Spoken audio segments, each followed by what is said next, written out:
Hi, chaps. Just getting in early for the coming week, as it were. I know I've already done one this week that's just passed, but here we are, Bible break, and we've got a very short reading today. Before I do that, though, with you and have a few words about it, um, can I encourage you again to click, like, share, subscribe, all that stuff to help expand what I'm doing and get the word out. So we're in Mark chapter 2, um, and my heading in my NIV is the calling of Levi, was also Matthew, just as Simon was renamed Peter, Levi is renamed Matthew. You could call them their Christian names. But here we are, Mark 2, verse 13 to 17.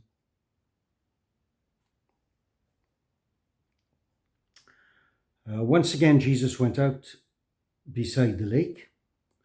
Large crowd came to him and he began to teach them.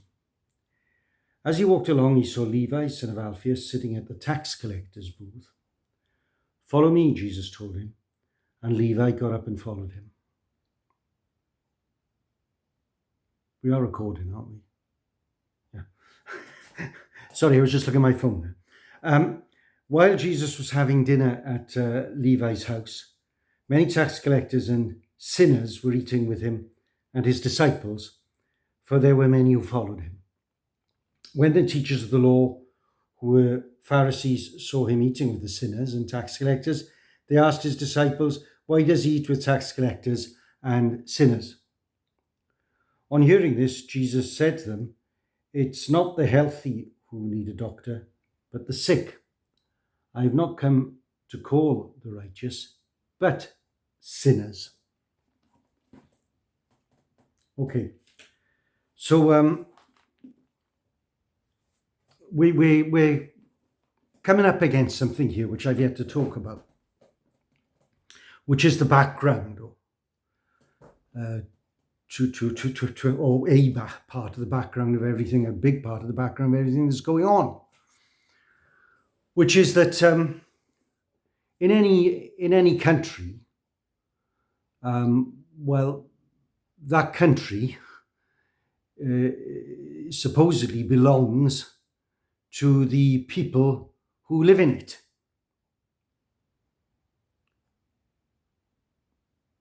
Wouldn't you agree?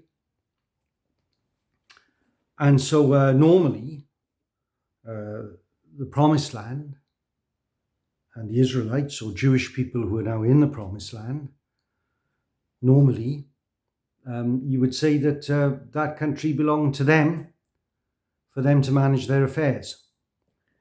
But this was not the case at the time, because the Jews were under Roman occupation. So the Roman Empire. So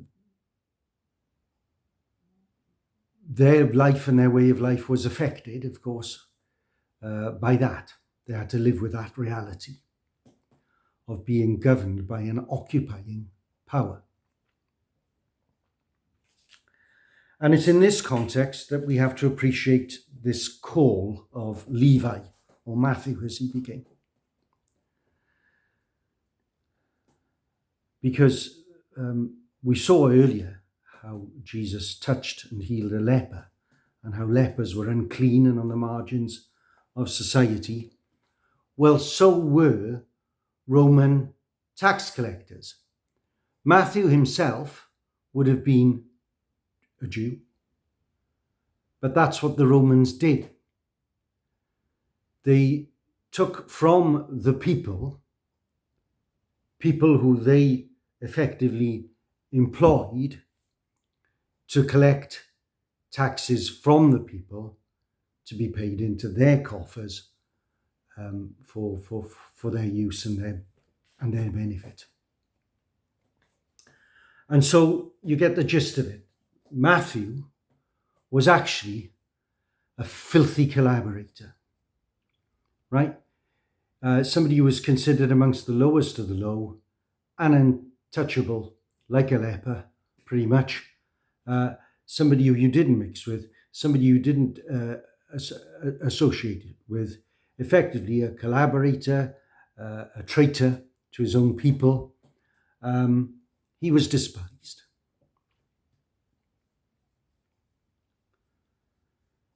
And that didn't stop the Lord Jesus from calling him to be his disciple. And before we go any further, I think we need to sort of draw again, given the Roman background, let's give the overall picture of what's going on here now. You will recall from our last reading how instead of following and believing,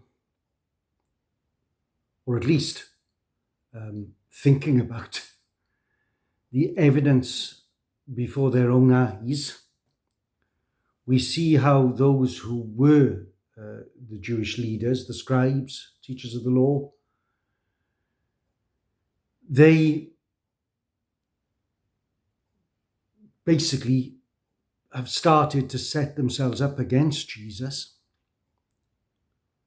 because they just simply accuse him of blasphemy for saying and doing the things that he does, rather than, as I say, actually considering the evidence before them.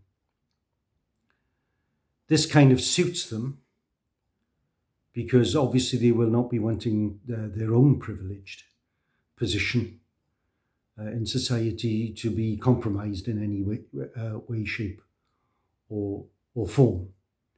So they are beginning now to see already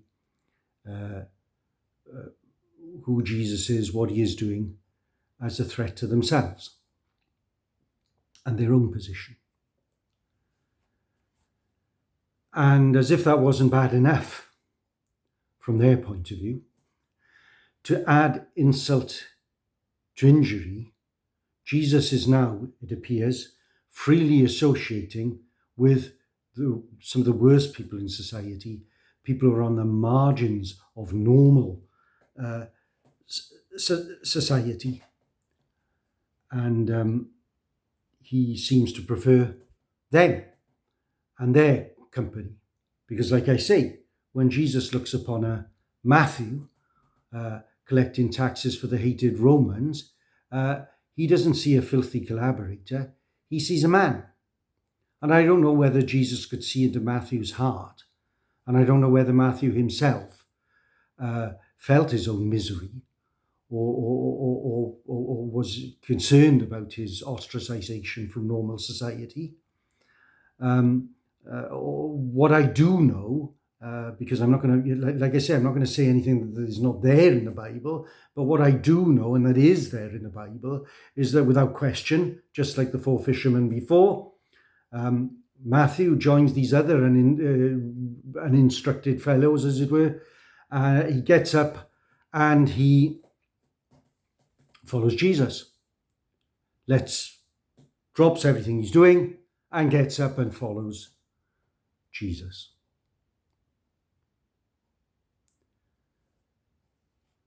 Whether, as I say, he felt his own wretchedness in the position that he was in, what's clear is that somehow or other he saw his opportunity with Jesus. And not only so, but we saw with the fishermen that one of them, Peter, has Jesus coming straight to his mother-in-law's house where he heals her. Jesus heals Peter's mother-in-law. And here, Matthew, it seems, doesn't waste any time in inviting Jesus back to his place where he can meet Matthew's friends. And Matthew's friends would have been these other tax collectors and disreputable people. But what a glorious picture of church this is, because these are the people who Jesus wants to be with. These are the people who Jesus wants to be among, and they clearly want to be with him and to have him with them. And this is the great scandal and the great outrage which is taking place. That the well-to-do, good people, first of all, they were questioning what Jesus was saying and saying that he was blaspheming. Now they are questioning the company that he is keeping and consider him to be guilty by association, I think is the implication, by virtue of his keeping their company. Why does he eat with tax collectors and sinners? They ask, obviously, looking down their noses with sheer contempt for him and for the company that he keeps. And this is it now, the die is cast.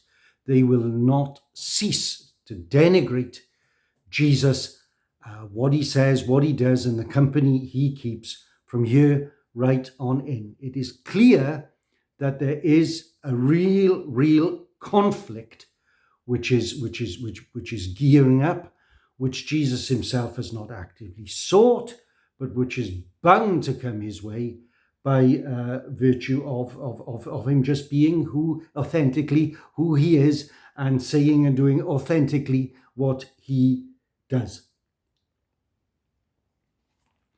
But Jesus, once again, just as Jesus responded to the scribes by healing the paralytic last time around, we saw that. So Jesus responds to the scribes this time around by turning their criticism right back upon itself and back upon them by his answer, which is recorded in our final verse. On hearing what their snide remarks, as it were, Jesus said to them, well, it's not the healthy who need a doctor, but the sick. What a telling statement that is. Well, I say what a telling statement. You might think it's stating the obvious, but in view of what's gone on over the past 18 months or so, it's not stating the obvious at all. I mean, what it is saying, in effect, is that is what it's saying. It's not the healthy who need a doctor, but the sick. If you are asymptomatic, you do not need a doctor. In fact, if you are well, a doctor is likely to do you more harm than good. It is only those who are sick who do need a doctor, and they do. So let me make that point for a start. I know I'm only commenting there upon the actual literal terms of the analogy, because it is an analogy, but it's an interesting analogy, or the terms in which it is framed. But of course, Jesus is making a point about the moral and the spiritual health of people and of these people.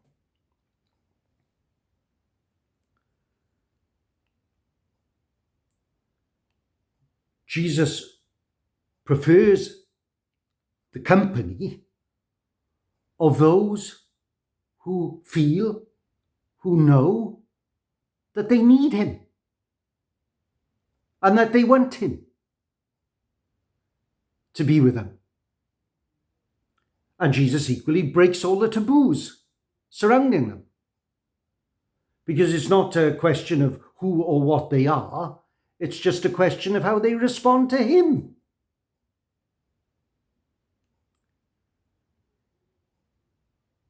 If you do not exclude Jesus from your company, but you invite him, and you are comfortable with him, he will come. He will be with you. But if, on the other hand, you see Jesus as a threat, or you see Jesus as somebody to be avoided, then you will avoid him. And you will have nothing to do with him. And this is what's happening. But you see how Jesus' reply, turns it right back upon them. It's not the healthy who need a doctor, but the sick. I haven't come to call the righteous, or those who think they're righteous, or those who think that they don't need me. Those who think that they are too good to keep the company of people like this. I have not come to call the righteous, but sinners. Which, rightly understood, means everyone, of course.